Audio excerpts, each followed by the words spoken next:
following stories are inspired by documented paranormal encounters. Some locations and identities may have been changed to protect the people involved.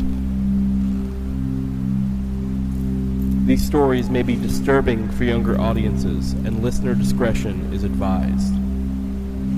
This podcast is based on true events.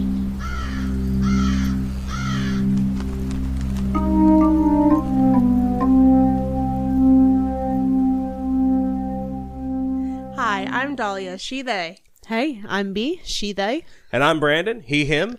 And this podcast is based on true events. Well, guys, we're back. Whoa. Excited. I'm actually really excited for this recording session. It's been way too fucking long. Preach. For those I missed of you, our long ones for sure. oh, for sure, yeah. This is the first one in like months that we've had where Since it's like a Saturday. like October, yeah? Yeah, since we've sat down and done like Yeah. a batch of episodes. Yep. It's usually been during the week. But for those who didn't see the social media post a couple weeks ago, basically, me and Dalia got COVID the week of New Year's Eve and New Year's, which was the Saturday we were going to record. So we decided not to do that for obvious reasons. Thank you. Yeah. It also sucked because we had a New Year's party planned and Obviously yeah. had to cancel it. and we obviously had to cancel it. That sucked. It was gonna, Yeah. it was gonna be really fun. But next year, Yeah, we got some video games played. I platinumed Spyro 2 and 3, the Ignited versions, or Reignited versions. I played Resident Evil, the 2, 3, and remakes, 4, 2, yeah. 3, and 4. Since you couldn't have a New Year's party, why not have a spring solstice party?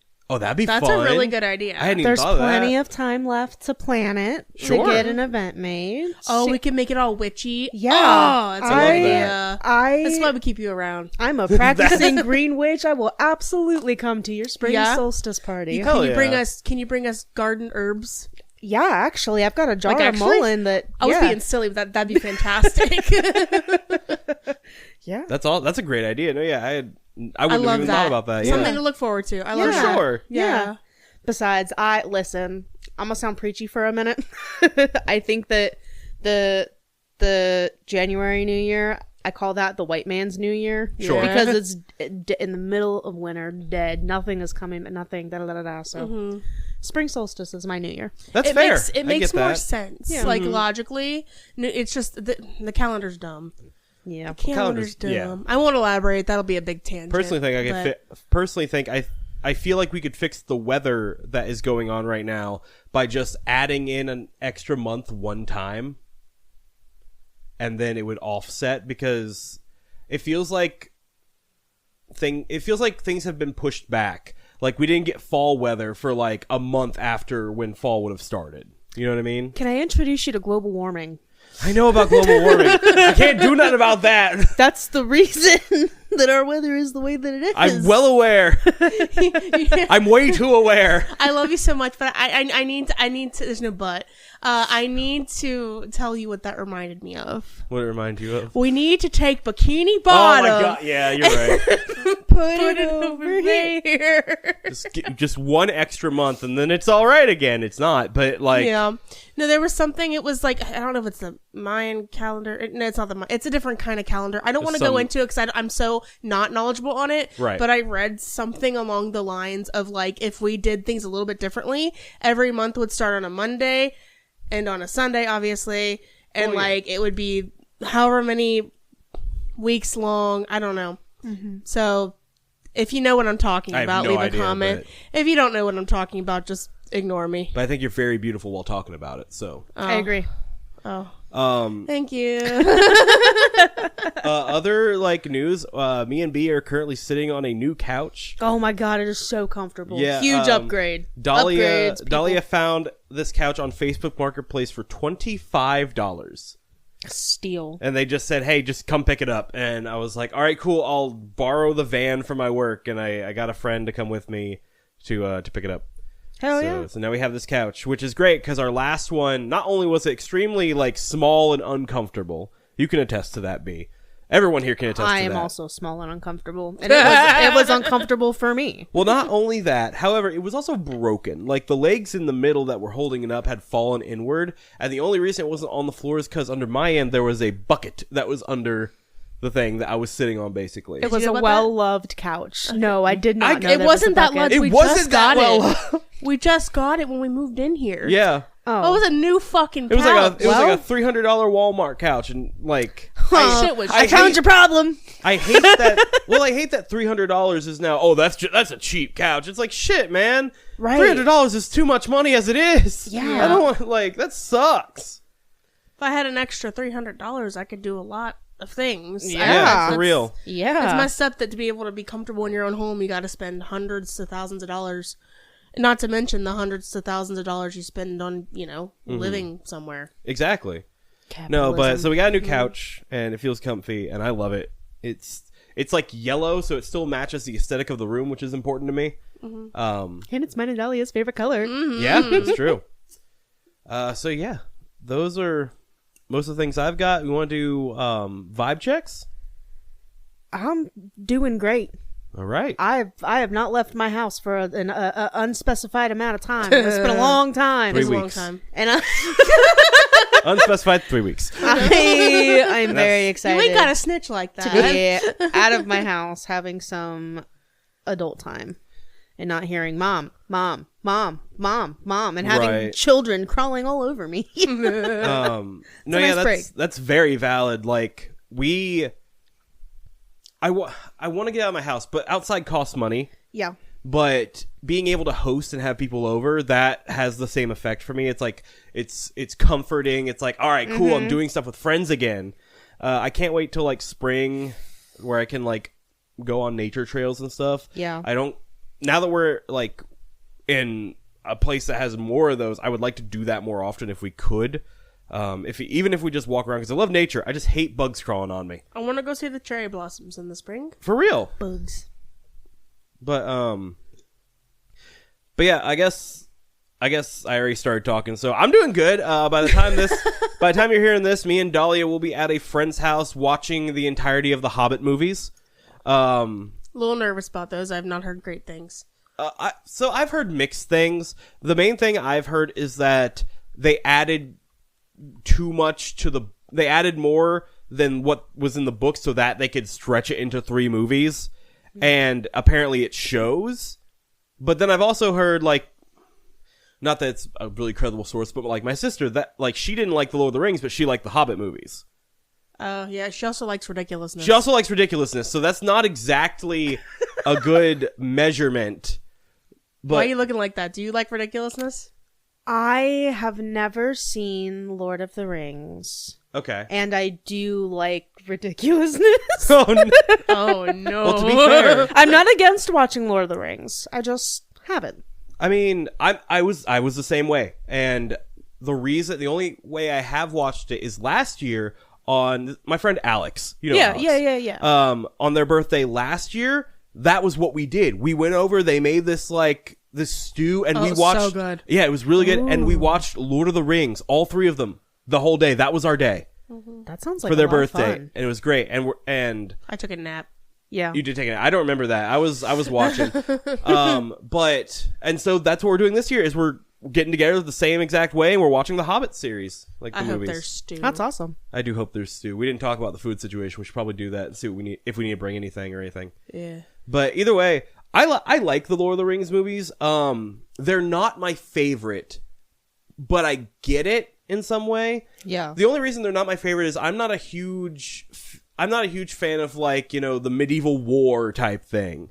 And I get, if you're a fan of that, you are going to love these movies. My favorite of Lord of the Rings is The Fellowship, the first one. Yeah. Because for the majority of it, it feels like a kind of slice of life. Like, the journey is the thing I'm enjoying. Like, I like the scenes in Hobbiton and stuff like that. It's very relaxing. The music for the movies are incredible. See, this is where we're complete opposites. My favorite is the last movie. It's got the most action. Yeah. It keeps it keeps me on the edge of my seat. No, maybe not the edge, but it keeps me sitting upright and not sleeping. Because I need that extra bit of, I don't want to use the word stimulation, but stimulation. Right. I eat up that medieval shit. Yeah. You'll love it then. Love yeah, for it. sure. Mm-hmm. You'll for sure love it. I like it aesthetically for sure. And the thing is, I didn't not like the other two movies. They're really good. I like them all. Yeah. But my favorite, I really love like slice of life, and I like when I see a magical world or whatever. I want to know the goings on in it. I want to know how the people live. I want to see that. You know what I mean? Yeah. I want the mundane stuff as well. Action is great. I want that too. But like, I just prefer like a more cozy thing, I guess. And it really does. It depends on my mood for sure, but you know, it's just the usual. Yes. Can I do my vibe check? Of course. I'm sorry. I was just finishing up, actually. It's okay. My vibe check. I'm chill. I'm chilling. I had 2 teeth extracted. Oh, that's right. Yeah. That was one thing. What's today? Friday? A week ago today. Today's Saturday. Wow. I work today. It's throwing me off. So it's over a week ago. What are you trying to say? I'm sorry. I don't mean to interrupt. No, you're fine. That was just one thing we forgot to mention is I went on that whole tangent about how like, oh yeah, this is coming out. We took a small hiatus because of COVID. And then I forgot to mention that the weekend after you had your dental surgery. So we couldn't do it then either. Yeah. Okay. Yeah. Go ahead. Sorry. That's all it was. No, it's okay. Yeah, I had that. And I'm doing better, obviously, because I'm like talking normally for the most part. I don't think I sound any different. Not at all. You sound normal Cool. to me. I feel like I have a little something over here, but that's just probably because of like minor swelling and bruising still. Yeah. And by a little something, you ever feel like you have something in your mouth? Yep. Like on the, I hit the mic. I'm sure you're on fine. your mouth right here. Yeah. Yeah. So, yeah, I'm good. I'm hydrating, not dehydrating. That's good. Yeah. Hydrate or die straight. Ew. That's Exactly. Worse. That's worse. That's why you gotta hydrate. Chug. Yeah. She drank too much water yesterday, though. So I drank 100 ounces of water. A little over 100, actually, because I kept sipping afterwards. yeah. Wow. By the time she got home from work, I did the math. She had drank. Yeah. 80. I feel like that's wrong. No, drink but- is right. No, okay. So by the time she got home from work yesterday, she had drank 5 pounds of water. Why would you measure it in pounds? Because that's the old, like, I know what pounds is. I know that. Like, I can understand that. Well, in my defense, I started a new medication, and I'm pretty sure that's making me more thirsty. Yeah. Fair, yeah. Yep. All right, well, anything else before we get started today? No. Okay. I'm ready to go. All right, well, I guess I have one story today. Okay. That's right, I go first. That's right. I don't know why I forgot that. I can go if you want. No, we have a formula. It's okay. Okay. So, Yeah, be first. That would throw everything off. that'd be End off on a bad note. Yeah, it just gets worse. start as the off episode funny, goes. start off funny and wholesome, and end like with just despair and scare. I have an idea for April Fool. Wait a minute. You might be on to I something. have an idea. So I couldn't really come up with a full blown intro. I've been kind of getting away from doing intros for video, or not videos, for stories, and like just because we do come across a lot of similar themes. Like you have these families who move into this house, scary things happen. Sometimes they move out, sometimes they don't. But we have a similar one today, and we're probably gonna have some. We're gonna have some similar ones throughout this entire history of us doing this podcast. Yep. Sometimes I'll have intros, sometimes I won't. This time I really don't. I do have a trigger warning though. Okay. And it's specifically for B. Like a lot people may enjoy this as well because they may be similar to B. It's a trigger warning for hanging. Okay. Yeah. B has asked that if that is involved in the story that I make it explicit, so I've decided I am doing that. Thank you. I appreciate it. Okay. The heads up is vital. All right, cool. So, I guess I'll just jump right in, right? Yeah, so, go for it. As told by the show The Haunted, I give you the story of Giggling Down the Hall. Nope. Starting off strong. Sandra Trotterwood lives in Walnut Springs, Texas with her husband Lynn Wood, her 9-year-old granddaughter Phoebe Perkins, and their 3 dogs, Princess, Baby, and Scooter. The family originally moved to Texas in 2003 to be closer to Sandra's family. While looking for a place to live, the house that they currently live in would catch their eye. Seeing a for sale sign in the front lawn, the couple immediately stopped to have a look at the property, and they fell in love with a simple little country home instantly. Shortly after moving into the house, they started to notice a change in their dog's behavior. Very frequently, the dogs would jump up out of nowhere and take off to other rooms of the house. Sandra says Princess would often get up and go into Phoebe's room and just stare. She wouldn't bark, just sit there and stare intensely into the room, almost as if there was something that she wanted to protect Phoebe from in that room. One night, at around 11:15, Phoebe taps her grandfather on the shoulder and asks if she can crawl into bed with them. Apparently, she had been hearing footsteps in the attic walking back and forth across her ceiling. Lynn explained it away as just being like a rabbit or a squirrel that had gotten into the attic and let her sleep in between them. However, this would continue to occur almost every single night from then on. And no matter how much her grandparents would tell her that, quote, "It's just a new house. New houses make noises sometimes," Phoebe was getting to the point where she didn't want to sleep in her own room at all. And pretty soon, Phoebe would come to her grandparents with stories of new experiences in her room. She said she had started seeing shadows walking around her room in the middle of the night, as well as the sound of little girls giggling from down the hallway. Lynn and Sandra, however, excuse these away as a product of an overactive imagination, and possibly a way of trying to get attention. That is, until Sandra started having experiences of her own. She too would start noticing things happening around the house. The burners on her stove would turn themselves on and change their size. Lights would turn on and off. She'd notice objects would move from a place they had been when nobody else was home and appear other places. Cold spots were appearing. And she even also started seeing shadows. Lynn's first reaction to hearing about that this is his wife... Lynn's first reaction to hearing about this is that his wife must be imagining things. About 4 months after Phoebe had first reported the footsteps, Phoebe gets her tonsils removed and wants Sandra to sleep with her in her room that night. As she's laying there wide awake next to the sleeping Phoebe, she hears something. At around 1 in the morning, Sandra hears a loud, rhythmic thumping sound coming from the ceiling above her. It sounded as if somebody was pacing back and forth above them. Sandra tried to ignore the noise, hoping it would go away, but the footsteps persisted. Sandra now realizes that Phoebe had been telling the truth the whole time. While Sandra wants to wake Lynn up and go check it out, she knows that he would just be aggravated. So instead, she grabs herself a chair and sits up in Phoebe's room all night, wide awake. She wanted to keep an eye on her granddaughter and also be there to comfort her if she happened to wake up overnight. The next morning, Sandra tells Lynn about what she had heard, and Lynn goes up to the attic to have a look around. Obviously, he finds that nobody is there and tries to write the whole thing off as a coincidence of some sort. But the experience leaves Sandra unable to sleep well the next few nights. One night, after finally being able to get some sleep, Sandra is awoken at around 1:30 in the morning by the sound of giggling coming from the other room.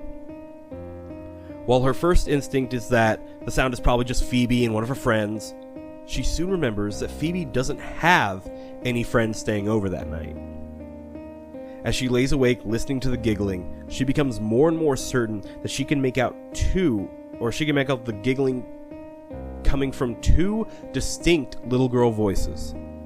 Finally, Sandra gets out of bed and makes her way into the living room where she believes the voices were coming from, but she finds it empty.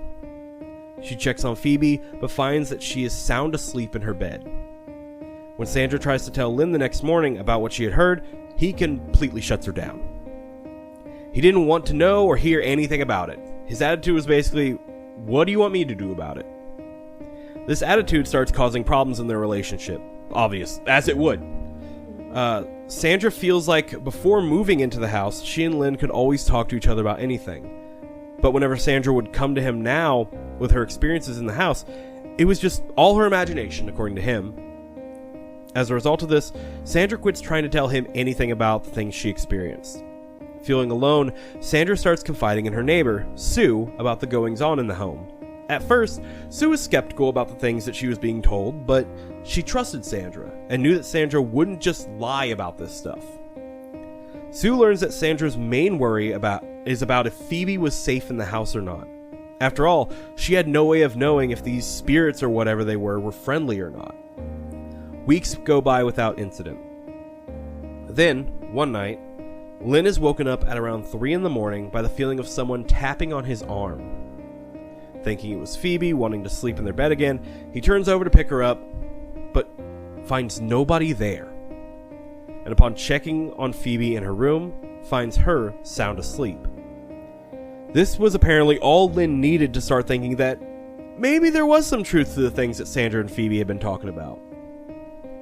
He tells Sandra about his experience the next morning, and after some talking, the couple decide that they want to look into the history of the property to see if they could find out the reason for the things going on in their home. Lynn contacts a previous owner of the house and finds out that apparently, after finishing up doing all the remodeling work on the home, he was visited by an old man one day. This old man asked if that owner would like a picture of what the house had used to look like. He accepted the photo and invited the old man inside. However, the old man refused to enter the home. He said that the reason for this was because every time he'd step foot through the door, he would always see 2 little girls running around that they had once held a funeral for in the house. After saying this, the old man turned and left, leaving the owner standing there stunned. Lynn, after hearing this, concludes that with the giggling that the girls had heard, and the light tapping he had felt on his shoulder, that whatever resided in the house must be those little girls. Sandra immediately wants to know everything she possibly can about the little girls and why they're still there. She also still fully isn't convinced that Phoebe is safe in the house. This leads her to contacting a paranormal group known as Texas Paranormal Investigations, or TPI for short, to come and check out her home. That's almost us. Mm-hmm. Yeah.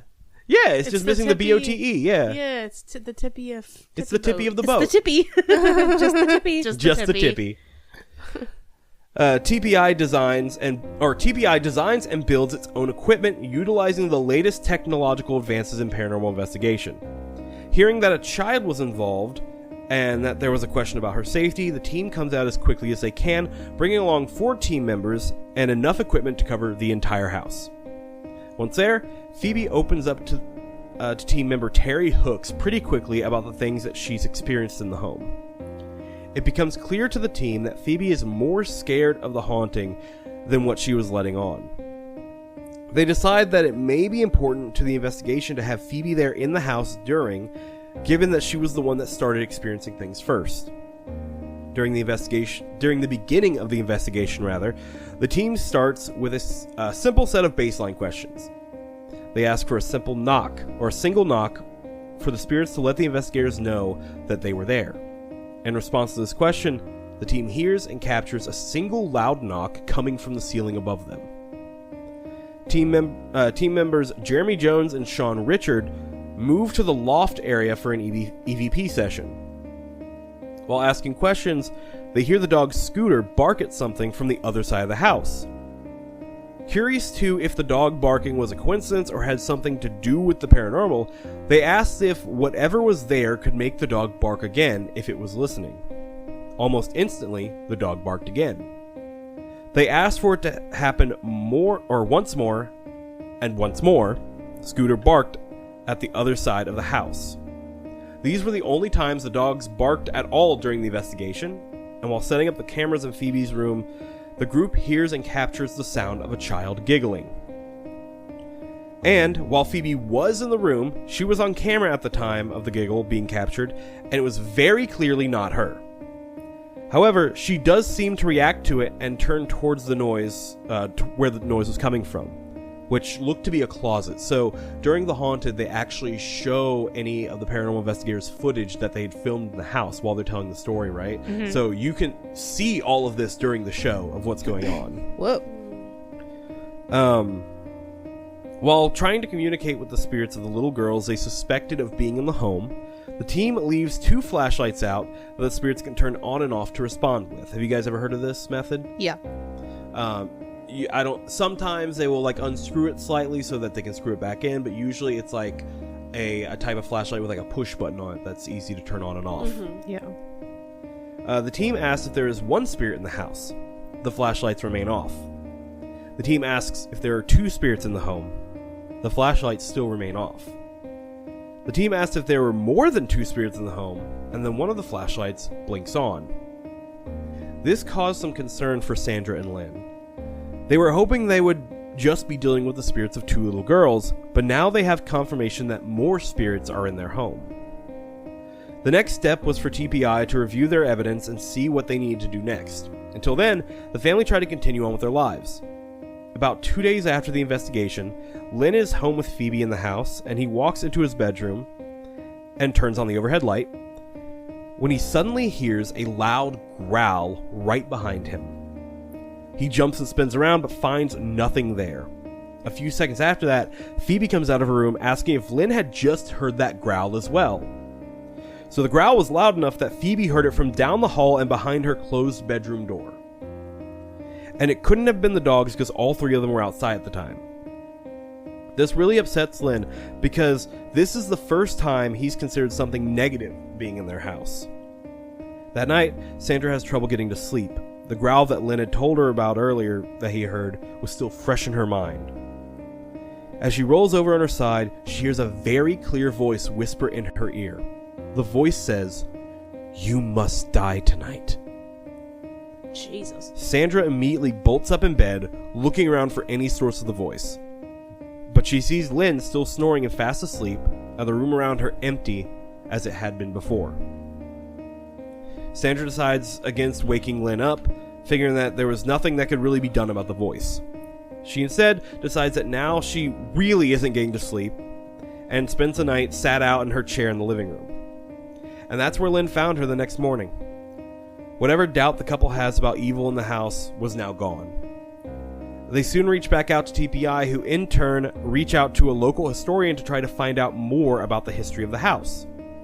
The historian found suggestions of the deaths of 2 young girls who were related to the owner who had built the home in the 1920s. There was also a sad story about a railroad man whose wife suffered from mental illness. The railroad man had taken his wife to an institution for a time, but was able to bring her back home after the doctor deemed her better. Unfortunately, the wife soon began to relapse. One night, the man came home tired from work and quickly went to bed. He was found the next day with his head severed clean off by an axe, his wife sitting calmly on the bed next to him, covered in blood. Damn. After bringing her to the police station, the wife pulled off her clothes and used them to hang herself in her cell. This leads the team and the couple to believe that this may be the reason for the negative entity inside the home. TPI enlists the help of Father Bob Bailey in order to perform a cleansing of the house, but first, they wanted to see if the information they had found had any relevance in the haunting. The team arrived with Father Bailey for their second investigation and asked that the family be included in an attempt to elicit some sort of response. As they carry out an EVP session in the living room, one of the team members notices that one of their motion sensors had activated in the master bedroom, which was weird given that the dogs were outside and all the humans in the house were present and accounted for. They take this as a sign to move the investigation to that bedroom and say that they felt an immediate change in atmosphere when they entered the room. Once again, this is all caught on film. Almost like the room had changed in some way. It's at this point that they asked if the woman who murdered her husband with the axe was present with them. The flashlights that they had set on the bed to communicate with turned on immediately, and then actually turned off again when asked if they could do so. So they asked them to turn off again, they turned them immediately back off, or they immediately turned off. At around this time, investigator Terry Hooks starts reporting feeling hotter than usual. She asks Jeremy Jones, a fellow investigator, to check her with the laser temperature gauge, and they watch as her temperature went from a baseline of 77 to over 90 degrees in less than a few seconds. Holy Oh my shit. god. Terry says that it felt like something was trying to, quote, take over her. Father Bailey goes over, puts his hands on Terry, and starts praying over her. As Father Bailey does this, Jeremy watches Terry's temperature drop back down to normal over the course of about a minute, as Terry reports feeling better as well. Father Bailey tells Sandra that he feels as if Phoebe is no longer safe in the house with them, and Sandra immediately takes her outside. Father Bailey thinks that a deliverance should be performed on the house. A deliverance is a ceremony used to banish evil spirits, so think of it as like a blessing or like a cleansing. Got it. Father Bailey starts this immediately, saying prayers in each room as the rest of the team goes around with blessed salt and incense as he instructs. Once Father Bailey finishes the deliverance, the investigation team say that they could immediately feel a difference. Upon bringing Phoebe back into the house, Sandra says that she claimed that she could feel that whatever was there was gone now. So even Phoebe's like, yo, yeah, it's better, for sure. Father Bailey did one last prayer over Phoebe as a protection for her, and that's it. The family no longer feel a presence in their home, and they have not reported any more encounters to this day. Sometimes I sit and I listen to these stories and I think to myself, are the Catholics right? Well, I think it goes back to something that I've mentioned on here before, is that it's your firm belief in something that may be able to banish these spirits, right? That's at least what I believe. Like, so another reason that was brought up today is because there's a local Facebook group that I'm in. Yeah. For a town near me that starts with the letter M. Okay. And Montgomery. They were looking for help because someone in their family was possessed and they didn't know what to do. And every single comment on that pretty much said, you need to go find the Catholics. Right. Makes sense. Yeah. Can we talk about how every time there's a skeptic in the family, they just don't believe anything until it happens to them directly? And what gets... I agreed. And what gets me about this one is it's such a small thing. Yeah. So that... A tapping, right? A tapping on your shoulder that wakes you up. I feel like in normal circumstances, you could easily disprove that as being, I was just asleep. You know what I mean? Like I was in the middle of being in and out. And like, you know how you like fall in your dream as you're falling asleep? Yeah. Sure. Or your muscles twitch too. Yeah. It could have been the twitch that woke you up. So the way he was acting, because remember, he didn't want anything, he wouldn't hear anything about it, he wouldn't anything to do with it. Yeah. It kind of tells me, this is me speculating, that he did believe them, but was too scared to admit it. And was trying really hard to be like, no, that can't be right, that can't be right. But the moment something small happened that he actually experienced, he couldn't deny it anymore. Yeah. That's what it says to me, at least. That's fair. That checks out, I think. Yeah. I could see that, Reed. Good yeah. God. But it was an interesting story. Oh, yeah. I also... I don't know, because I feel like it's kind of hit or miss for... It sounds wrong, but to believe a kid when they're like, yeah, stuff's going on in my room, because I feel like sometimes it's very plausible that they could just be whatever, right? Yeah. But I don't know. It always leaves a bad taste in my mouth when like they don't, because we know something's going on, but you know. B, you have children. Has that ever happened with your kids before? Sure has. Yeah? Yep. How do you go about it? I mean, yeah, I believe you. What do you want me to do? It's kind of a situation like that. I firmly believe that there is a ghost in my house. Right. But it's never felt malicious or Which is anything best case like scenario. that. that's just Steve. Yeah. Right. Pretty much, yeah. My kids have never come to me saying that they've been hurt by this thing or whatever. Right. Just that they've seen it. Okay. So it's, I believe you, but at the same time, seem- it's very much, what do you want me to do? Do they seem scared of it at all? No. Okay, well then that's good. No. I feel like it's different if they're like, hey, I'm scared of this. Yeah. You know what I mean? Okay, no, I think that's a great response to that. It's like, I believe you, but there's nothing I can really do about that. Yep. You know? Yeah, if you have an idea, I'm all ears. What do you want to do? And like, exactly, if nothing's hurting you, if it's not scaring you or like, you know, causing you to be scared, then okay, chill, we're fine. Yep. At least that's my take on it, right? Yeah. Oh, cool. Any other thoughts before pictures? No, I'm ready. All right, let's do it. As always, this is first a picture of the people telling the story. So we've got Sandra, Lynn, and Phoebe who appear in the story, and then their three little dogs, Princess, Baby, and Scooter. The picture they showed... Oh my gosh! Look scooter. Oh my Sorry. God. No, you're correct. I was picturing chihuahuas. Oh yeah. Baby's a little like ball of curly fur. Oh, which my I used to have a dog goodness. named Shadow that was like that. But that was the picture they showed. I was like, man, the lighting's not really well, but it's fine. Okay, so this next one I got for you is of the house. There's two pictures there. It's a top and a bottom. That's what she said. Of either side of the house. Sorry. No, you're fine. That's called a switch. Don't apologize for being yourself. Hey. But yeah, so you can see on the That's a top, pretty it's like the house. right side of the house and bottom's the left side of the house, kind of. I like the bricks at the bottom. No, it's a pretty stone, house. I guess. I love the well in front and everything. Oh yeah, I just saw that. That's nice. So this next picture is for the Paranormal Investigation Team, TPI, Texas Paranormal Investigations. I found their Facebook page, and so this is the banner that they have on their Facebook. And I'm going to read it. It's Texas Paranormal Investigations. It says that TPI is a free paranormal investigation group for the entire state of Texas, dedicated to finding answers for our clients. We are here to ease the curiosity or fear one has with the paranormal. And it has the website www.txghosthunters.com. Cool. Which I love that it's free.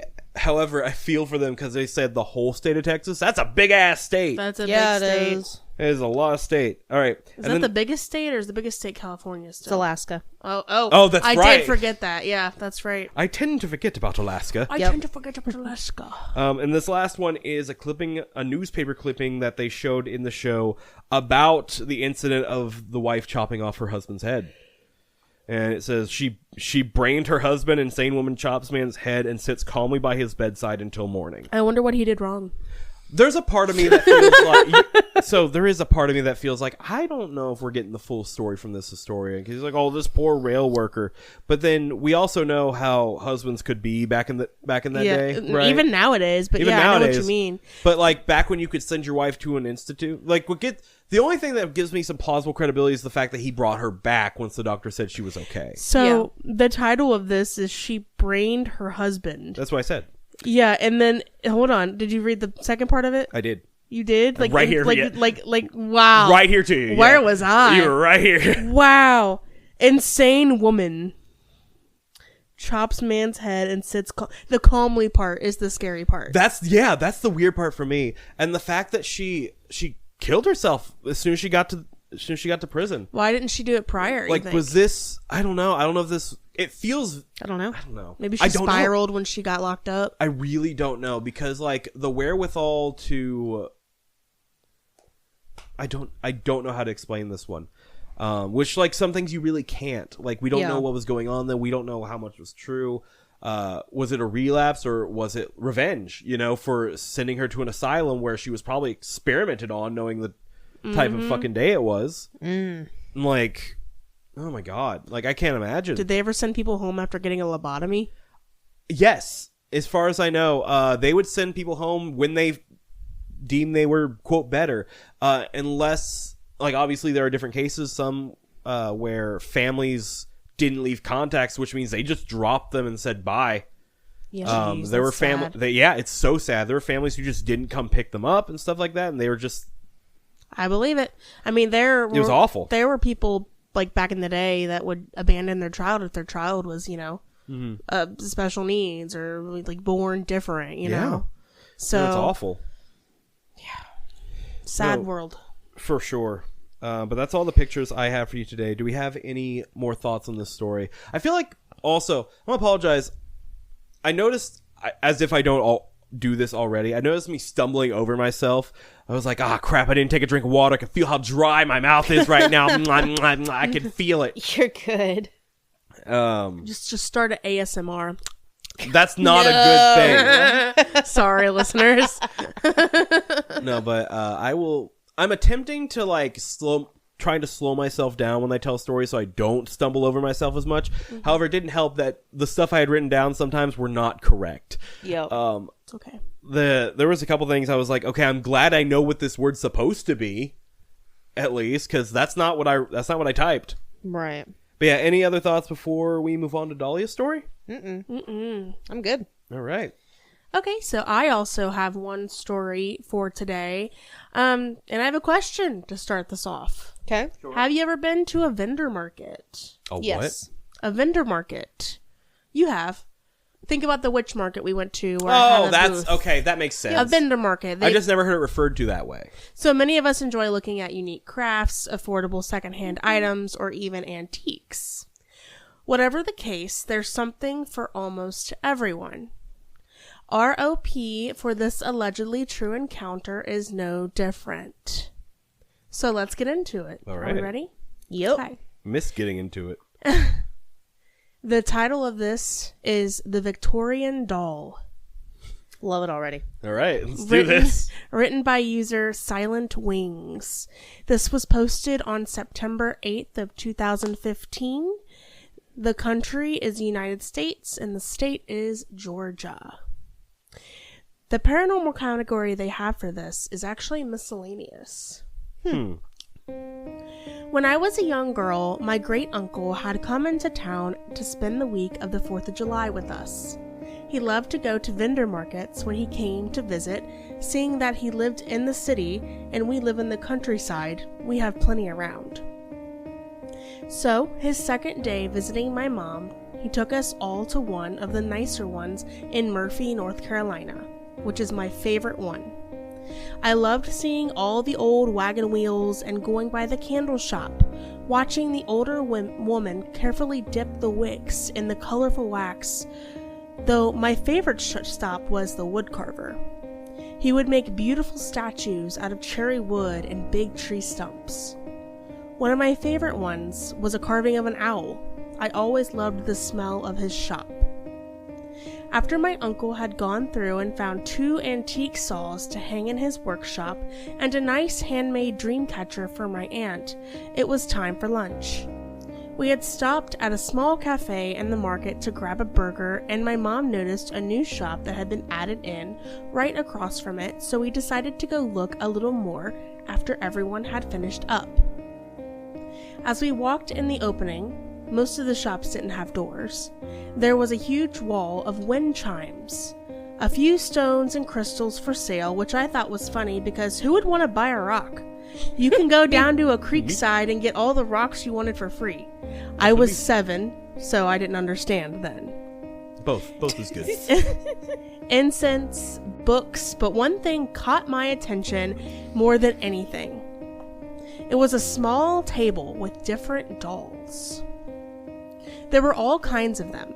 Some looked like fairies and some like old-fashioned ladies, as I called them, but one stood out among the rest. She had brown curly hair with brown eyes, pale white skin, wine-colored lips, and a beautiful dark red dress with a gold flower pattern on the front, though I found it weird that she was still in her box. I ran up to my mom and all but drug her to the doll and asked her why nobody would want to take such a pretty doll out of a box and that she looked sad in there. To which she said, "It's a porcelain doll and can break, so the box kept her safe and she wasn't meant to be played with." I asked her why she looked so sad in there, and she told me dolls don't have emotions like we do, and she was made of glass, paint, and fabric, and to stop asking questions. I knew she told me not to ask any more questions, but one more was boiling inside me, and I had to ask her. So I put on my sweetest smile, took her hand, and asked if she would get me the doll. She smiled but said no, that I wasn't old enough to take care of her like I should. Maybe when I was a little older. "But Mama, when I'm older, this doll won't be here. Some mean person will buy her and just leave her alone all the time, making her even more sad." My mom had heard enough. "I told you dolls don't feel anything and we're not buying it. Now go to the car." I let go of my mom's hand, ran back to the car, and cried in the back seat. That doll was sad, and all I wanted to do was make it better. She needed me. I saw my mom, brother, and uncle walking towards the car, so I dried my face and buckled up. As we pulled away, I waved to the building and told the doll that I was sorry, as if she could see or hear me. Of course, my mom thought I was talking to her and said it was fine, and I just needed to accept the fact that I couldn't get everything that I wanted and to learn to control my emotions. A few months rolled by and it was my birthday. We had a small family dinner and were just about to cut the cake when someone knocked on our door. It was a mail carrier with a big box. My mom signed the paper and thanked him with a confused look on her face until she saw the return address. "It's a package from your uncle." I jumped up from my plate of chocolate cake and asked her to open it. When she did, there was another box wrapped in party paper with balloons. "It looks like you got another present. Let's eat our cake and you can open it with the rest afterward." I scarfed down my cake, finished my milk, and after helping with the dishes was allowed to open my gifts. I saved my uncle's gift for last because I knew he always got me something really nice. After opening my first two to find an American Girl book and a locket with Eeyore on the face of it, I was down to my final gift.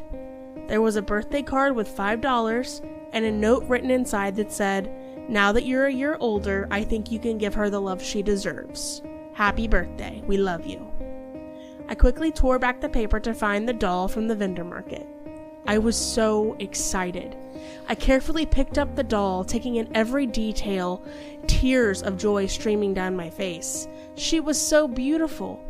I put my doll on the shelf in my room so I could see her whenever I wanted, and Mom let me call my uncle and thank him.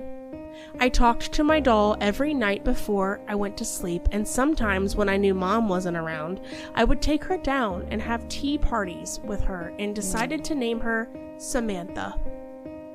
Surprisingly, Samantha started a new tradition between my uncle and I. Every year for my birthday my birthday or Christmas, he got me a new porcelain doll, even up into my teens. When I was 13, I moved in with my dad, and of course my dolls went with me. My new room didn't have quite as much space as the one at my mom's, but there was a huge shelf mounted to the wall. I had finished all my unpacking except for my dolls and a few pictures that needed to be hung up, but I had school the next day, so I told myself I would finish after school. Later that night, I heard what sounded like something moving in the box my dolls were in. Knowing my dad lived next to a field, I thought it was a mouse, so I grabbed my flashlight, hammer in hand, slowly creeping over to the box. The closer I got to the box, the more the movement stopped. I pulled back the flaps, shined my light in there, and didn't see anything but my dolls, so I went back to bed and didn't hear anything for the rest of the night. When I got up to catch the bus the next morning, I noticed that Samantha was laying on the floor next to the box. I thought it odd, but had to go, so I didn't think on it much more. Later that afternoon, I decided to put my dolls on the shelf across from my bed so I could make the room look nicer. It was almost the same from when I was little and my brother and I went to visit, down to the pink faded walls. I decided I was carefully putting my dolls on the high shelf, that since most of my dolls were out of their boxes, I may as well take Sam out of hers, and that by doing so it would look nicer. So I carefully cut her from the strings and mounted her on the stand, straightened her dress, and put her in the back since she was one of the taller ones, placing the rest of the dolls around her. As I was carrying out the boxes to the burn pile, I noticed something strange about the box Samantha was in. The name Alyssa was written on the bottom of the box in black Sharpie, I thought maybe that it was the name of the former owner and shrugged it off, though I questioned why I was just now seeing it, considering I was the one who dusted her box and kept it clean.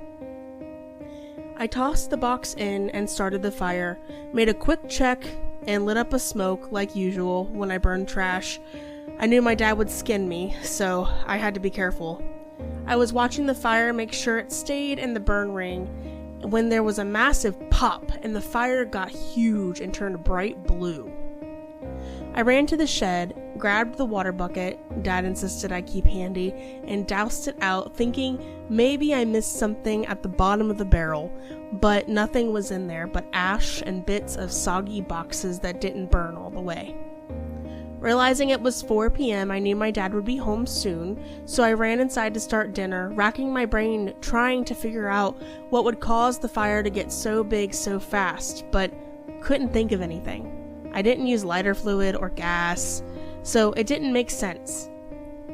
Later that night, after all my chores and a shower, I decided to be gutsy and sneak out and have one more smoke. As I was going out my door, and I swear that I heard a female voice, whisper my name. It's a female voice. Considering that I was the only female in the house, that was a bit creepy, so I grabbed my coat and dashed out. I lit my smoke and tried to clear my head. You're just tired, and besides, you know how to take care of anything that could be in the house. Whatever it is, just face it. I put out my cigarette and went to go back inside, making sure to be real quiet because the screen door squeaked, and then I dashed up to my room. Just starting to doze off, I started to hear the female voice whispering my name again. I tried to ignore it, but it kept getting louder until I could hear it in my head. I sat up, shielded my mind and body, and asked what it wanted of me. The voice changed from soft and feminine to dark and low. Nothing. You have freed me, and now I can have anyone I desire. Oop. I commanded the spirit to leave. It was not welcome in our home. It laughed and said, "A weakling is trying to command me?" I felt a sting on the side of my face, reached up to find that I was now bleeding. Filled with anger, I demanded that it show itself. As soon as I said that, Samantha came flying off the shelf and hit the foot of my bed, surprisingly enough, and then the doll... I apologize, guys. You're fine. Surprisingly enough, the doll did not shatter. There's a lot of errors in here. I grabbed the doll and used a purification method that I was taught. Though the doll shook, I did not hear another word for the rest of the night. I woke up determined to stop things before they could get worse. The next morning, I asked my dad if he would take me to the thrift store so I could take my dolls that I felt they were taking up too much space, and he agreed, but asked why and what had happened to my face.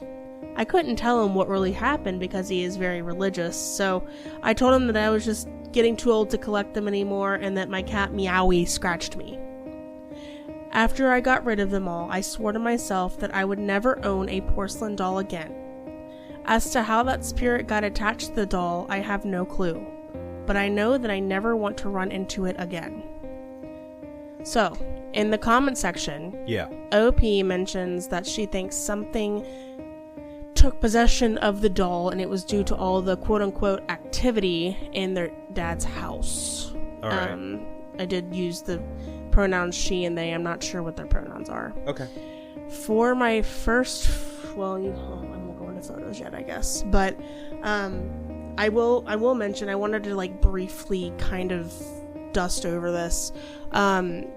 The move was made because of a traumatic event that happened at their mom's house. Okay. And the traumatic event, essentially the mom did not stand up for the child, and so the dad took custody because So that happened. That happened. I didn't want to go too deep into it because I figured that was pretty triggering. Sure. So it was just in the comment section. They were just kind of explaining why they had to move quickly to their dad's house. So there was that negative event as well. I would love to hear y'all's thoughts. So I'm glad you clarified because I was like, I did hear that right? So do we know do you have anything to start with, B? Because I have a couple questions. Go for it. I've been taking some notes because I was like, wait. So do we know if there was any paranormal activity going on before the move at all? I don't remember that, right? No. They didn't mention anything, but Okay. I noticed that they did mention that they knew how to handle things. Mm-hmm. Which, anything in the house. So I'm wondering if there is a history. They didn't really go into it in the comments either. I was looking.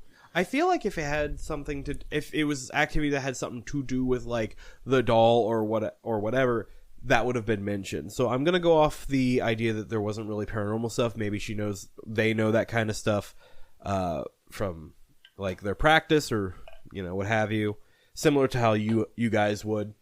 Yeah. Because that was my one thought. Is like the doll didn't seem haunted until brought into the new home. What if the house was the problem? And maybe it found this doll to latch on to. And remember, they used to visit as children too, because that's true. They did mention like the washed out pink walls and everything was the same. Yeah, so I agree. Yeah, like what if it was?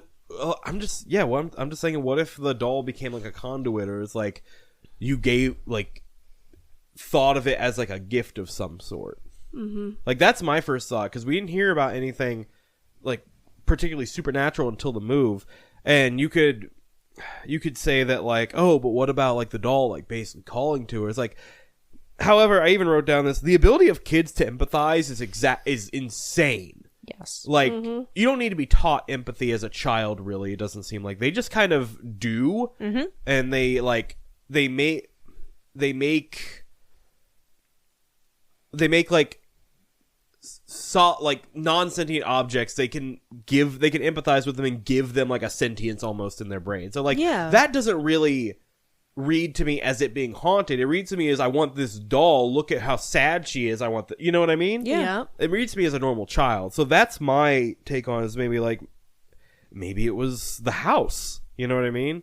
And the fact that nothing happened after the doll, at least that we know of, after they got rid of the doll, could be something as simple as like nothing's happened yet because it wants them to think it was the doll, or it legitimately was attached to the doll and somehow that got rid of it, like it moved on to something else, to somebody who's going to want that doll. So it might have created a problem, but that's, I don't know, that's my entire like film take on it, I guess. Yeah.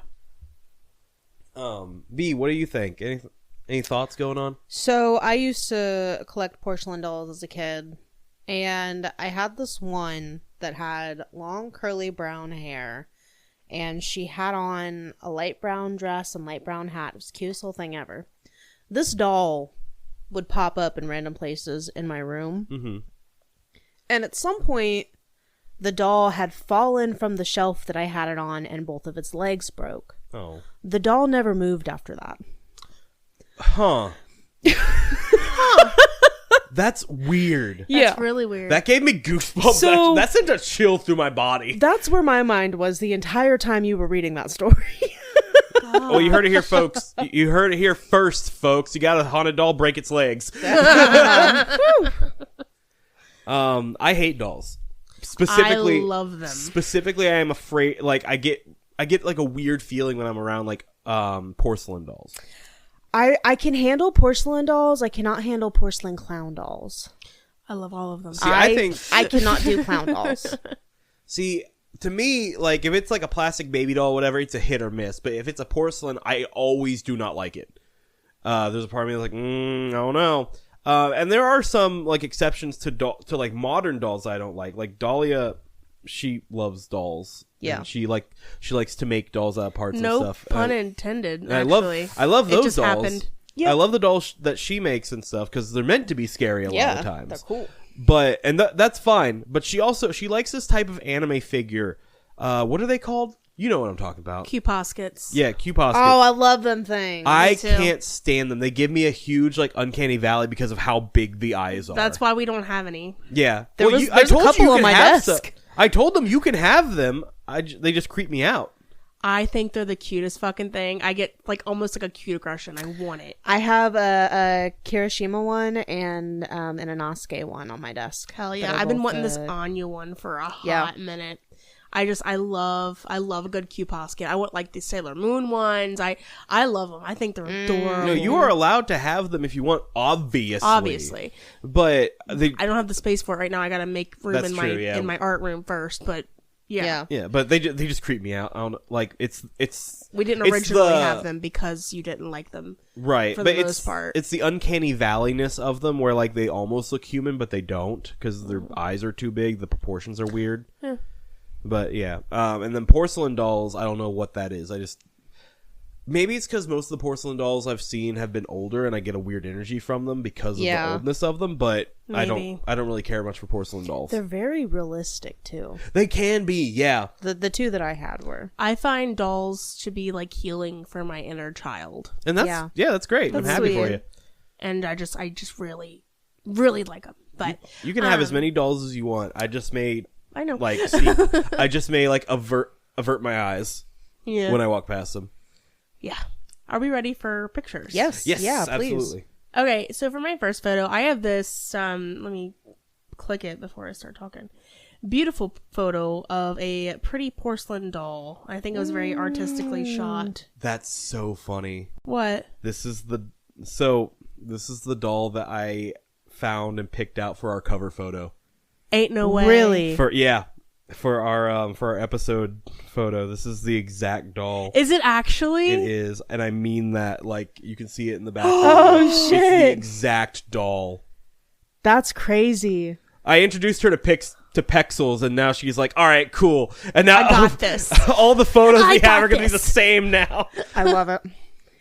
Okay, well, it worked out great, I think. Yeah, that's a good tie-in. She's got curly brown hair. I couldn't find one that had like a red dress and crimson red lipstick, so I was like, oh, this'll work. We don't know if she's wearing lipstick or not in this one. So, pretty doll. And then keep discussing that. My That's whole album so got funny. taken away. It's funny too because she looks the way I was describing my doll. Yeah, Really? Now, the doll that I had, her hair was coilier. And the dress was different, but that's funny. The curly brown hair and the light brown dress. That's the first time. That's the first time we'll ever have like you have the cover photo and you scroll through and you see the actual the actual photo that I like. I only slightly edit them. Like I make them look scarier a bit or a little darker or whatever. But yeah, you'll see the actual photo like a few pictures in. That's really amazing. funny. That's really funny. So for my second photo, I have a box of dolls. Obviously, it's not what the box looked like because she had like porcelain dolls, like in Right. like one was in a box, like in its own box, and there's a little toy in there, but a box of dolls. Speaking of dolls, you know who we all know that has a huge collection of dolls? A room, if you would. Who? Jordan. I believe that. My niece Jordan, the one who I keep mentioning almost every episode, who My niece Jordan. has- My niece Jordan. who eventually we are going to release merch that's just like a bunch of her art that she's been making us. And eventually, we're also going to have her guest on the podcast. She is going to be a guest one day at yeah. the podcast. On the Woohoo! podcast, she's very excited to do that.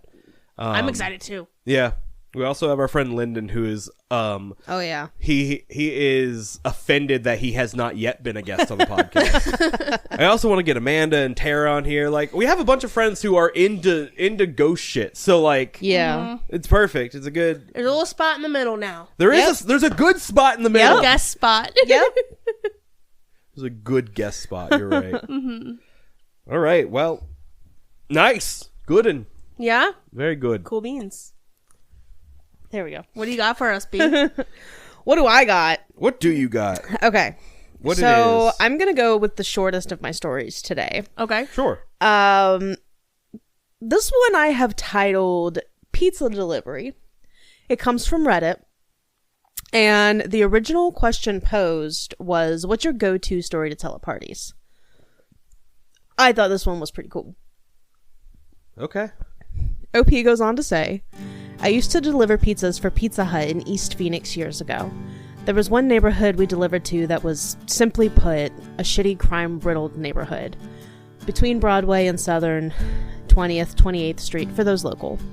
I think the area was initially conceptualized as a decent suburban neighborhood, but something went wrong and it's now a shady place where they gut out the suburban houses and divide them up into 3 to 4 apartment buildings.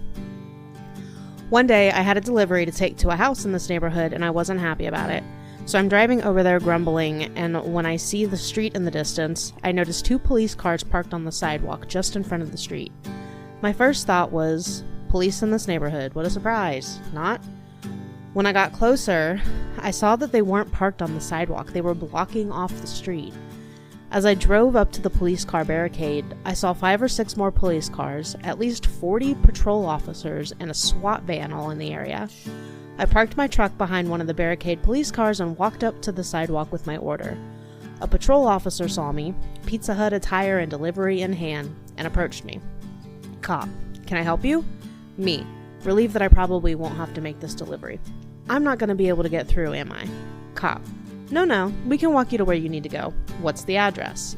Me, I read the address off the receipt. Cop, grins. It wouldn't happen to be apartment number 1, would it? No, it's number 2.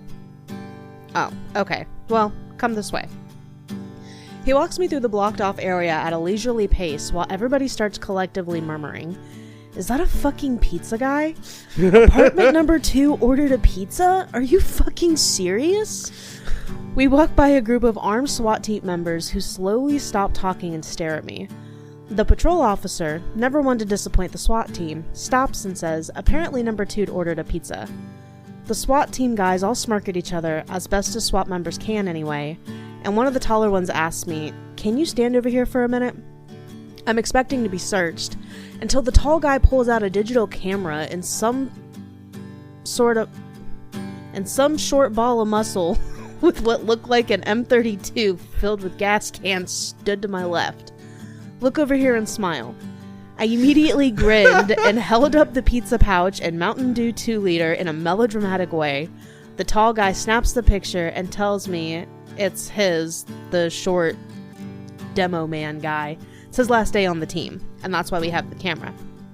The patrol officer walks me over to the crappy little house and asks a young woman with 3 or 4 toddlers and 8 cops surrounding her, somebody order a pizza? She responds, oh god, yes, and runs over to fill out the credit card receipt while asking me if the cops hurt me or searched me, etc. After not tipping me, I gave her the order. The patrol officer led me back to my truck, and we thanked each other, and I drove back to the store laughing like a maniac. TLDR, I delivered a pizza to a building that had just been raided by a SWAT team. I ended up on a picture in some tough guy's retirement slideshow and didn't get tipped. The no tip is insane after being like, did the police hurt you or anything? Oh my god, like, are you fucking okay? what? You obviously do not care. Like, No That's tip. wild. that's insane. I feel like I've heard this story somewhere before, so I might have heard this in like another show or whatever, but that's so funny. Yeah. I love that. Yep. Man, I want a backstory. Why was the police there? What Yeah, I happened? know. I want to know. I'm nosy. Is the picture there? No. Dang it. No. The picture that I have is actually it's a picture of the East Valley Canyons in Phoenix. So definitely not where the story takes place, but something pretty about where they are. That's pretty all right. Yeah. Yeah. It was very pretty. Cool. I was expecting a Pizza Hut guy. Right. Or like yeah. a box of pizza. That would have been funny. That was good. I like that one. That was a fun Yeah, one. it was a good one. Mm-hmm. Fucking last day on the job. I was SWAT guy. Yup. We're taking pictures. That's crazy. That's really funny. No tip is insane. I will say Yeah, that. that's diabolical. Crazy. Especially making him like go through all the like the SWAT team and stuff. How about you either tip me, I'm gonna go tell him he smell a little bit too much like something illegal. That's good. Oh man. Well, I feel like that went by extremely fast some way. I think that was one of our longer episodes, wasn't it? I don't know. I'll We'll find see. out. I'll Yeah, find out we'll see. afterwards. But Yeah. I really enjoyed today's stories, and I'm happy to be back recording. Me too. It's so nice to be back in a new couch. New couch. It's so nice to be back with phallus shaped microphones pointed at my face. Yep. So Gawk, gawk. Dalia. Was that too much? Oh my god. hurt. Well, are we gonna do like a sign off? Yeah. We've got stuff for you guys to check out, and that's our socials. We're on Instagram, Facebook, Blue Sky, but not Twitter because Fuck Twitter. thank you, ladies. We're also on YouTube if you want to, like, quote unquote watch us instead of listen to us. It's really, you're just looking at you can see the pictures in real time and you can see our waveform, so it's a little entertaining if you need something like in the background while you play Switch or whatever. He worked really hard to get that waveform. I always work really hard to get that waveform if you can. But yeah, YouTube's an option.